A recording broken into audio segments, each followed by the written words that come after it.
Беларусь подошла к 2020 году не в лучшем своем финансовом состоянии. Действительно, в начале года еще закончился налоговый маневр, так называемый, так что белорусский бюджет лишился вот этих дополнительных субсидий от Российской Федерации. Тем не менее, нельзя сказать, что у нас совсем не было ресурсов на поддержку бизнеса, на поддержку врачей, на закупку медицинского оборудования. Ресурсы всегда есть, зависит от того, насколько сильно государство хочет их найти. Скажем, 1,4 миллиарда золотовалютных резервов, потраченных в августе на плавное поддержание курса белорусского рубля, это тоже ресурсы, которые были у Беларуси. Так что здесь вопрос скорее желания, а возможность какая-то всегда найдется. В условиях пандемии, в условиях именно этого коронакризиса наибольший удар понесли малые и средние предприятия. По опросам центра Бирок, которые проводились в мае, оказалось, что лишь четверть малого и среднего бизнеса имеет подушку безопасности, которая позволит выжить им более чем 3 месяца в условиях пандемии. И еще около четверти называли срок 2-3 месяца. Здесь могла бы помочь, здесь было множество потенциальных мер, которые могли бы помочь малому и среднему бизнесу. Это и прямое субсидирование найма, или даже банальная отсрочка выплаты налогов. Я думаю, что модель общественного консенсуса в Беларуси, как минимум до этого лета, была в том, что белорусам нравится вот такое патерналистское государство.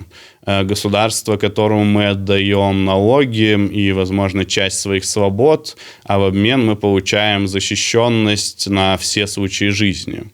Именно этим летом вот такой социальный договор перестал существовать. Многие люди увидели, что, несмотря на отданные свободы и налоги, правительство не защищает их от того, что их волнует в данный момент, а именно коронавирус. Люди видели переполненные больницы, болеющих родственников, и при этом не находили зеркального отражения этой ситуации в официальной статистике.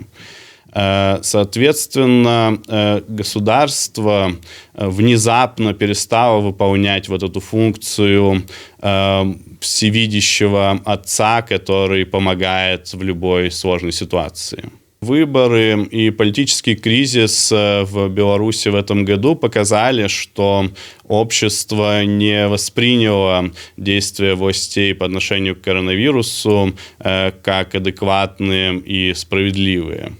Какие были возможные альтернативы со стороны власти в реакции на такой глобальный кризис?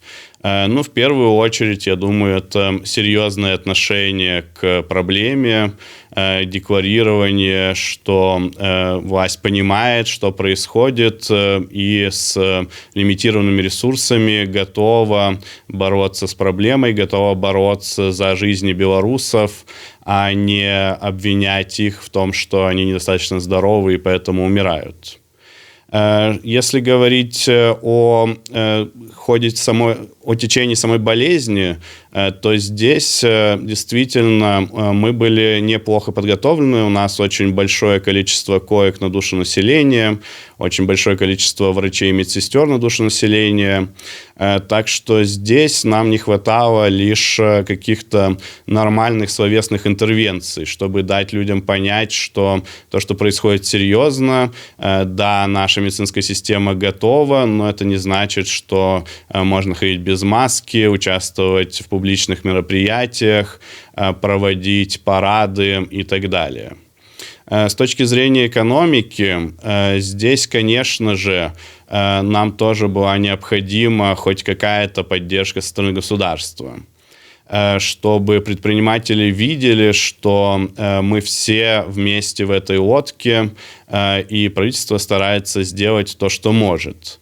Опять же, думаю, что даже простой, откровенный и честный разговор с обществом уже дал бы власти много очков плюса.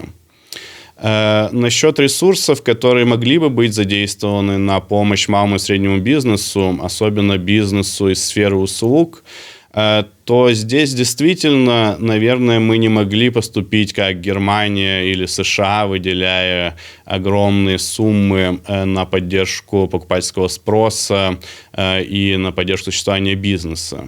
Тем не менее, какие-то меры могли бы быть предприняты. Мы видим, что сейчас правительство тратит большие суммы и на свои военные бюджеты, и на поддержку финансовой системы, и выделяет вновь огромные кредиты госпредприятиям. Все это могло бы быть задействовано чуть раньше, и, думаю, позволило бы правительству избежать этих трат сейчас, так как позволило бы, вероятно, избежать и текущего политического кризиса.